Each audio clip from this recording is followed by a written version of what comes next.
1 Corinthians 2, 1 through 16. These are God's words.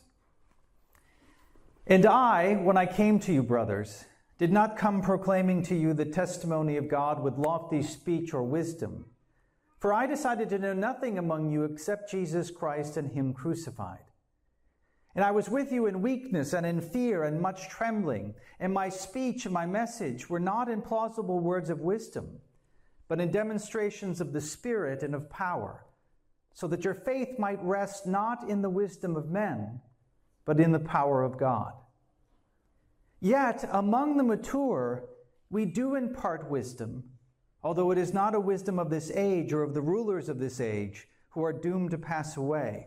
But we impart a secret and hidden wisdom of God, which God decreed before the ages for our glory.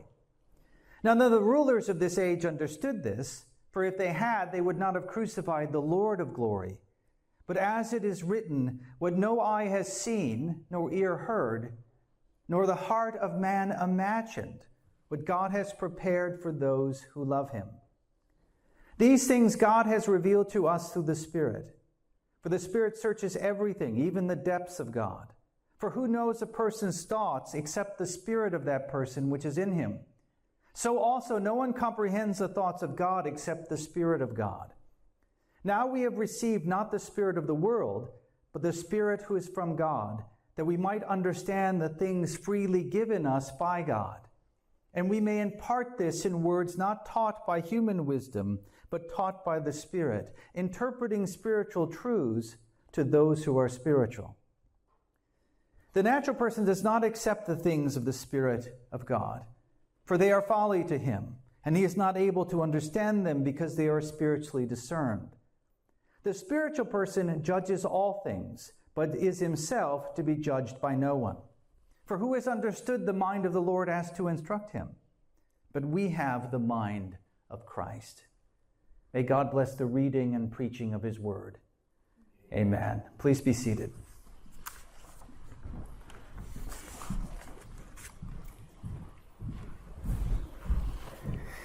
A fairy tale usually begins with the phrase, "once upon a time."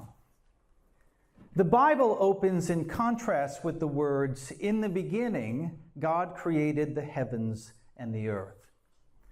The difference between these two preambles is that the second sets the story it's about to tell in linear history. Meaning that from the opening chapters of Genesis to the end of the book of Revelation, as Tom Wright has put it, the entire dynamic of redemption takes place within the broader setting of real time and space, which is to say within the setting of concrete history. An historical nature that distinguishes the biblical narrative from other ancient myths. Now, I'm going to use the word myth, and by myth, of course, I don't mean, as we often use the word, which is a widely held false belief. When I was a kid, I was told on many occasions that if I ate food, I had to wait at least an hour before I could go swimming, because if I didn't, I would get cramps and then drown and die. It turns out that's actually not true. That doesn't actually happen. It's what we would call a cultural myth. It was a widely held false belief in my youth. It's interesting, I was looking this up this week, and it said another very common myth today is that sugar makes children hyper, but that apparently, according to some science, that's not true. I'm not as convinced of that one. I have a lot of anecdotal evidence to go against that finding with 5 kids.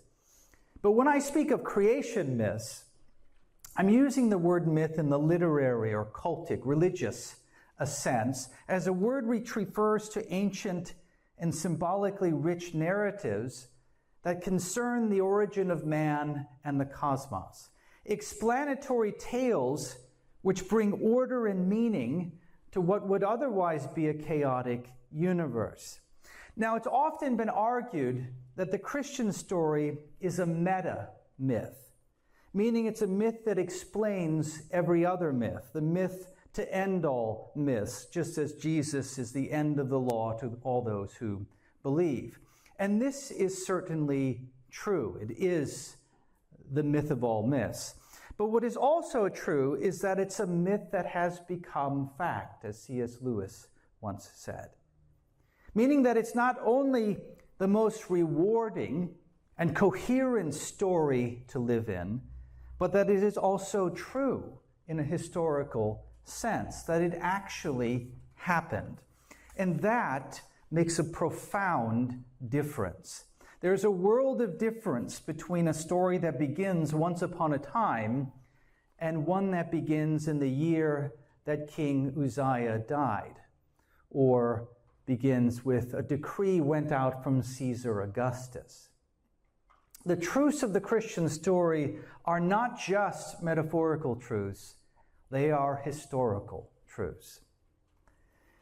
Now, because Christianity is rooted in history, this also means that the biblical account is open to historical critique, a critical assessment that has become more and more commonplace in the modern world, with an increasing number of scholars growing skeptical of Scripture's historical witness. Critiques that have necessitated the development of a robust defense of what's called the historicity of the Bible, or the historical reliability of the text. An apologetic response that I, at least in part, discussed a few years ago in a sermon series we had entitled Defeating Defeater Beliefs. Say that 3 times fast. Defeating Defeater Beliefs, which you can find on our YouTube channel if you're interested. This afternoon, what I'm going to do is, rather than provide again a defense of the Bible's historical reliability, rather I want to discuss the subject of history itself. What historians call historiography, which is a complicated sounding word made of 2 words, but anytime you have a word that has graphy at the end, it comes from the Greek word graphe, which means to write. So if you have photography, photographe, that means to write with light. So historiography is simply to write history. And so historiography then is the study of the methodology of history as a discipline. It is the history of telling history, you might say. So when you study historiography, you are not studying the past directly. Instead, you are studying the interpretation of past events through the eyes of the historian. How do historians tell history is historiography's primary question. And the reason why that's an important question is because history is not just a recounting of a series of facts. That's how people often think of history, that a historian is just someone who collects the facts and then puts them in some kind of order, or puts them in the order they occur, I guess. That's not what history is. History is actually the telling of a story using those facts. A story which gives those facts meaning and direction.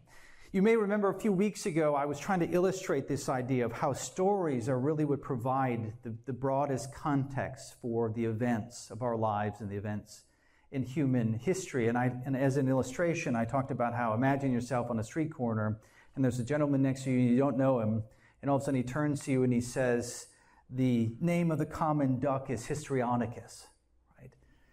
Which is a sentence that makes sense by itself. Okay, the Latin name of the common duck is Histrionicus, but in the context, it's complete nonsense. It's like, what in the world does that mean?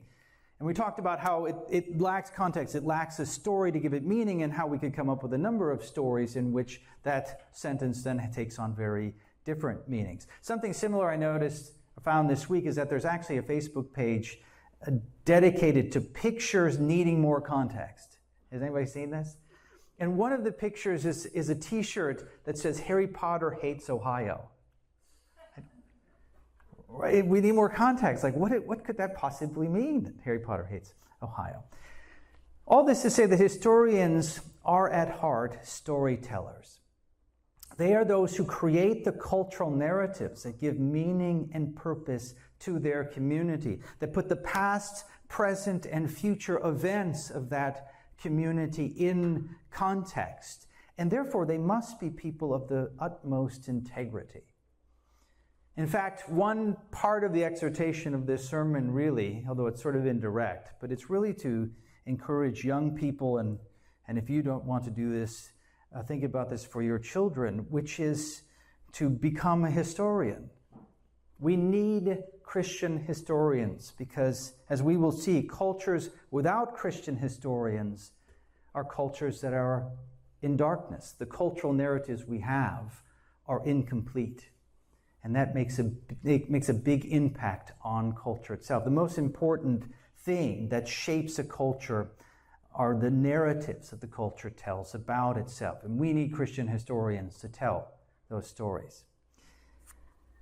Now, from the time of the Enlightenment until fairly recently, it was just supposed that if we use the right methodology in our history telling, that history could be told from a neutral or purely objective point of view. That what is needed is for the historian to set aside all of his biases, which the right method would allow, and view the events of history from the balcony, as it were, rather than from the ground. Or another way they would say this is it's the view from nowhere, a God's eye view of history that is free, from every context. It's free from, therefore, every prejudice and, therefore, every interpretation. This modern pursuit of pure historical objectivity, however, turned out to be a fool's errand. For first of all, we are finite creatures, rooted in time and space, which means that our points of view are very limited, much more limited than we might think. And the same is true even for the methods that we use to obtain a broader vision. They give us a broader vision, but they are still limited. Secondly, there is no such thing as an uninterpreted history, nor even the possibility of discovering something as it really happened in some neutral sense, absent some broader context. Everything in history, from our earliest sources to the latest historical analyses thereof, is already enmeshed in a broader story, one which relies upon a set of assumptions that don't come from the events themselves, but are brought to the events and give those events meaning. Let me give you an illustration of this. Imagine telling the story of church history, right? All of the events that have taken place in the last 2,000 years. Imagine the difference in telling that story if the historian is a Roman Catholic or if the historian is a Protestant, right? The Roman Catholics believe that the Roman Catholic Church is the one true church. And therefore, as the Roman Catholic historian is looking back over all the variegated circumstances of church history with all of the different beliefs and different things that are going on, that narrative, that story that the church is the one true church is going to affect and govern how he tells the story of those events, how he makes sense of them, the direction that he gives them. And that will be a very different analysis and a story that a Protestant historian would give, because generally Protestants don't think of ourselves as the one true church. We're more willing to embrace some of the messiness over the last 2,000 years of different beliefs. I came from a tradition that thought it was the one true church, but it thought that it emerged not in the 3rd century, but the late 18th century. So imagine the triumphalist approach to church history that would require. Essentially, the church was faithful for about 15 minutes, then it was just apostasy for the next 1,800 years until it reemerged in what was later called the Restoration movement. In telling history, you must tell a story. And the story you impose upon the events to give them coherence is not neutral. It's based upon a set of governing assumptions. It comes from a larger story, or we might say from a particular worldview.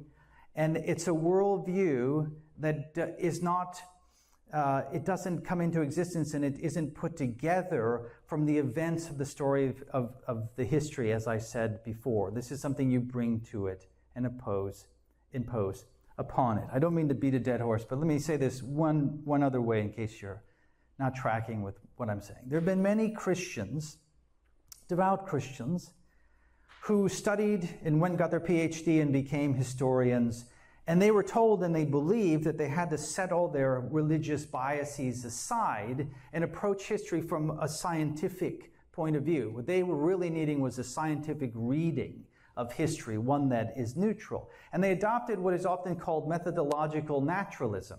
Naturalism is the idea that all there is nature. That somehow by adopting this, I'm setting aside my bias that there is the supernatural, I can then come to a more neutral reading of history. But of course, naturalism is not neutral, but contains an entire system of thought that is imposed upon the event. So the Christian historian sets aside all of his Christian biases, his Christian worldview in good faith, thinking that everybody's setting aside that baggage, and meanwhile, he was suckered into adopting naturalism.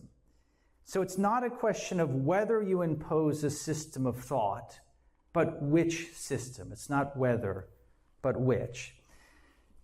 Now, this might make you nervous. This does not, of course, mean that we must capitulate to the postmodern view that all knowledge is not only conditioned, but at the end of the day, artificial. Postmodernists claim that no one sees things as they truly are, only as they appear to be. Consequently, there is no grand story of history, right? It's just a series, essentially, of random events with no greater meaning. And so all we have are just local stories that collide, collude, and coalesce, as one writer put it. For postmodernists, there is no naked history to be found, only a plethora of historical interpretations to be laid out and compared, with subtextual power games in the sources waiting to be unmasked, is how one writer puts it. This is what we've talked about before, the hermeneutics of suspicion. It's a way of approaching history where all you're doing is just debunking, right? Just revealing the oppression that's going on because those who write history are the oppressors. In this view, all history is revisionist history. An example of this, of course, would be the 1619 Project. So it just gives you a shudder from not in the recent past, which was retelling of our cultural narrative, our nation's origin story, beginning not in 1776 with the signing of the Declaration of Independence, but with the arrival of the first slaves in America in 1619. But don't be fooled by this, as many people were. This is not so much a competing narrative as it is a way to say that there is no one story of the American founding. There are many ways, an infinite number of ways of telling the story of who the heroes and villains are, of what the moral of the story is. And any one of those stories could be imposed by the majority. They are all equally false, in a sense, from the postmodern view. They're equally false because they are all but one point of view among many. And so in the postmodern view, the truth of the events, if there is any kind of truth, it lies within the knower of them, of the one who gives the interpretation, who imposes his interpretation upon those texts. There is no meaning in the facts themselves. It is just chaos. It's just random events because life is meaningless. And so in contemporary debates on the subject, then, it seems as if there are only two options from which we can choose. We either have to adopt naive optimism, the naive optimism of the modern age, or the resentful pessimism of the postmodern one. Well, between those two extremes, there is an approach to history that's grounded in our text in 1 Corinthians, and which sets us free from the futility of these two dead-end approaches. A method that we're going to call, for lack of a better label, revealed realism. This is an attempt at describing the biblical approach, a process of knowing that on the one hand acknowledges the reality of the thing known, that there are things that, there is a meta-narrative that makes sense of all of the events of our life and of human history itself. It's not a subjectivism, but a realism. The subjectivism says we're just imposing that meaning. There is no inherent meaning. Realism says, no, there is inherent meaning to these events. So this approach, on the one hand, acknowledges the realism, but also acknowledges that access to this ultimate interpretation, this overriding explanation, must come from outside of us. As fixed, finite creatures, the bigger picture of our reality, the global story, our origin story, the creation myth, that gives context to our local narratives, is beyond our grasp and therefore must be provided to us by someone whose point of view, unlike ours, is not limited, in fact, which is comprehensive. Which is to say that the very thing that the modern approach sought to attain through reliance upon an autonomous method, and the postmodern approach denounced as beyond us, hopelessly beyond us, is given to us actually as a gift, as it says in verse 12 of our text. It's given to us freely. And it's given to those who have eyes to see and ears to hear. Meaning that in order for us to have sufficient context, in order to accurately tell history at all, divine revelation is essential. For God does have a God-like view of the universe. His knowledge is perfect, meaning complete. And through revelation, he gives us at least partial access to his point of view, to his mind, to the mind of Christ, as it says in verse 16. Through the Spirit, we are given the context that grounds human history, the story which gives it meaning and purpose, apart from which we would be hopelessly lost in our own local narratives, where one story will be just as true as any other. Now, this is not to say that this broader perspective requires nothing of the hearer, right? The one who receives it. The revealed realist approach to history takes into consideration not just the doctrine of revelation, as we just mentioned, but also what's called the doctrine of illumination. Because these truths require spiritual discernment, Paul says in verse 14, to have a spiritual lens through which to view them, otherwise they will just be nonsense to you. And so this approach takes into account, it rests upon two fundamental biblical doctrines, that of revelation and that of illumination. So let me briefly sketch those two, gesture towards how they are relevant to this subject of history, and then I will close. So first, revelation. The Greek word, the noun, behind our English word revelation is apocalypsis. And it means an unveiling or a disclosing, a disclosure. The verb apocalypto means to unveil then, to lay bare, to make known. Now in pop culture, when we hear the word apocalypse, right, we think that's a reference to the end of the world, the zombie apocalypse. And that comes in part due to the book of Revelation, because what happens there is that the veil is drawn back, right? As the trumpet sounds and the cry of command happens, as Jesus is revealed at the end of time. And of course, part of what Jesus is going to do is bring judgment. But the word revelation, in the sense that Paul uses it in 1 Corinthians 2, refers to an unveiling of truth, to the revealing of knowledge. In particular, it's a form of communication where one person is revealing or disclosing what is in his mind to someone else. That's why the word works. You can't tell what's in my mind right now. So when I tell you, right, I'm revealing to you what's in my mind. And in this context, in 1 Corinthians 2, it's God's mind that is being revealed. God is revealing his thoughts to the apostles through the interpreter of the Spirit, who is interpreting spiritual truths of those who are spiritual, verse 13. And this revelation that's happening here in Christian theology is often broken down into two categories, which we've discussed previously. General revelation, it's called, and special revelation. Although what Paul is focusing on here in 1 Corinthians 2 is special revelation, really. But by general revelation, we mean knowledge that God conveys to all people at all times. Truth that every human being has access to. And therefore they are without excuse, as Paul would say. And this comes to us in essentially two ways. First, God unveils this knowledge through the marvels of creation. Psalm 19, verses 1 through 2. The heavens declare the glory of God, and the sky above proclaims his handiwork. Day to day pours out speech, and night to night reveals knowledge. So in the same way we can come to know much about an author by reading what he has written, we can come to know much about the Creator by observing what he has created. This is what is sometimes called natural theology, theology that comes by observing nature.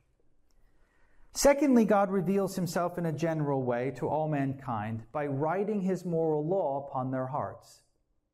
We read this in Romans chapter 2, verses 14 and 15. For when Gentiles, that is to say, as opposed to Jews have special revelation through the Old Testament. The Gentiles are heathens in the technical sense that they have no special revelation, only general revelation. And yet, Paul says, for when Gentiles who do not have the law, by nature do what the law requires, they are a law to themselves, even though they don't have the law. Verse 15, they show that the work of the law is written on their hearts, while their conscience also bears witness, and their conflicting thoughts accuse or even excuse them. As part of his general revelation, God implants in all mankind a fundamental version of his moral law, what is often called the natural law, the law of nature. So general revelation gives you natural theology and natural law, and one can learn a lot about God and the world from this knowledge. You can just think of what are often called the enlightened pagans, people like Plato and Aristotle, how much they came to know, even they coming to monotheism, believing in one God when they're surrounded by people who are polytheists, just through their own reasoning, by observing the creation and also observing the law that was written on their own hearts. However, such a general understanding is not sufficient for God's ultimate goal, which is establishing his kingdom on earth as it is in heaven. In particular, it doesn't provide us with a sufficient meta-narrative for accomplishing this lofty goal. Such would require a special revelation. Special in that it's given to a certain group of people at a particular point in history, but also because it is a transcendent truth that can only be known through direct divine disclosure.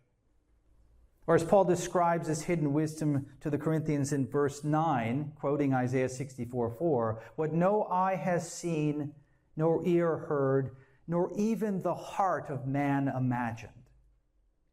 Human reason and imagination alone cannot come to know this hidden and secret wisdom. What he calls in verse 7, the things God decreed before the ages for our glory, which is a loaded sentence.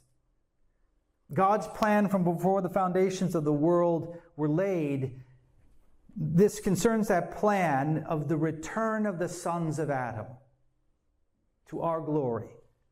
A plan long hidden, but now revealed somewhat in the Old Testament for sure, but more fully in the New Testament. As an example of this, you could think of the book of Hebrews, which we've talked about a lot as of late, where it's revealed that Jesus is the fulfillment of all of Israel's history. That he is the true and better Adam, the true and better Moses, the true and better David, the true and better sacrifice, the true and better temple, on it goes. The point is that this is true not only of all of Israel's history, but of all of human history. It all points forward to and finds its fulfillment in the grand narrative of God becoming king, all of it. In the pages of Scripture, then, we are given the one story that is to rule them all, the one that gives us the ultimate context for all of human history.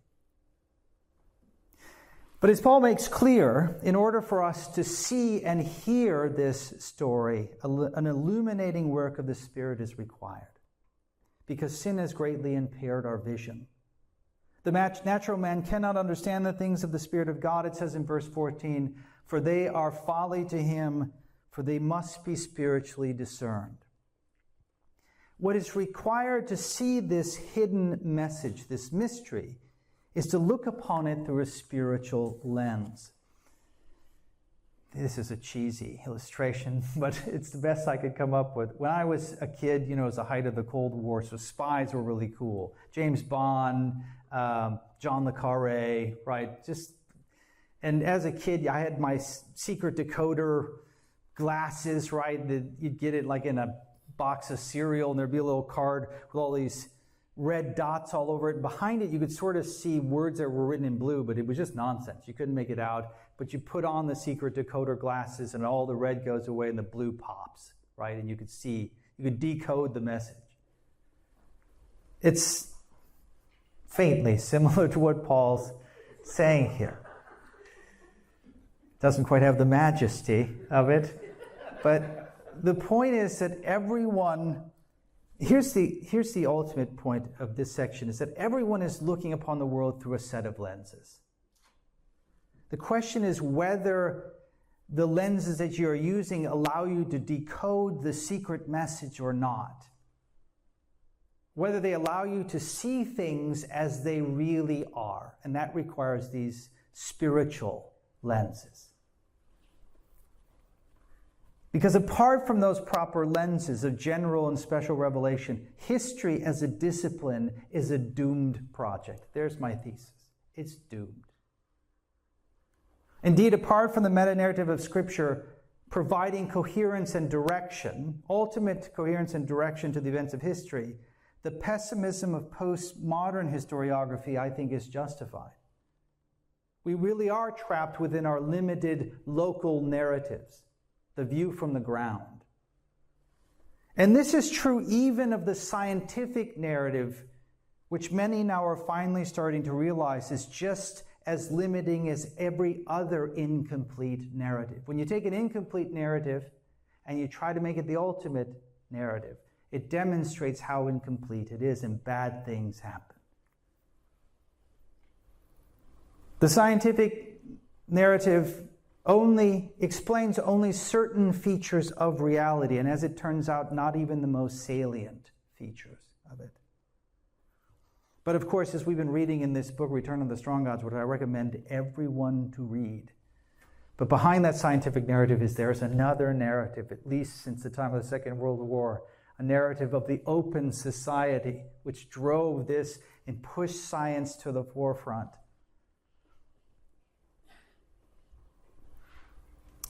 The last point I want to make is that such truth that Paul speaks here in 1 Corinthians 4 should fill us with great confidence. Having access to the divine point of view from which we can interpret history is an incredible privilege. To have this view from the balcony, seated as it were with Christ at the right hand of God. An advantage that puts us in a position of authority. One free from the judgment of those who hold to false narratives. Verses 15 and 16, the spiritual person judges all things, but is himself to be judged by no one. For who has understood the mind of the Lord so as to instruct him? But we have the mind of Christ.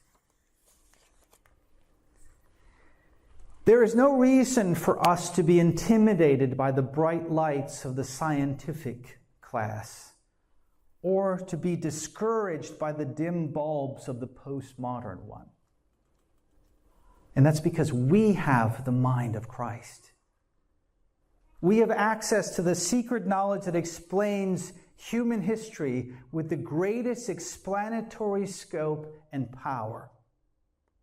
This fact should fill us with an implacable boldness, as well as a feeling of immense obligation to not only guide ourselves and our families by this revelation, but our communities as well.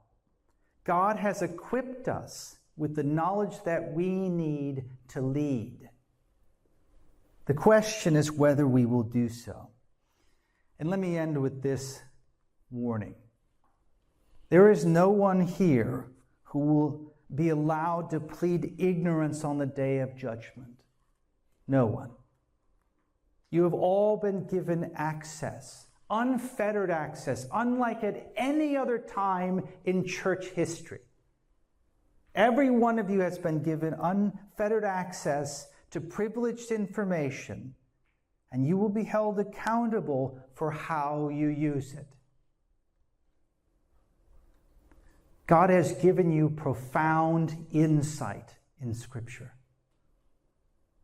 You are to receive it and use it.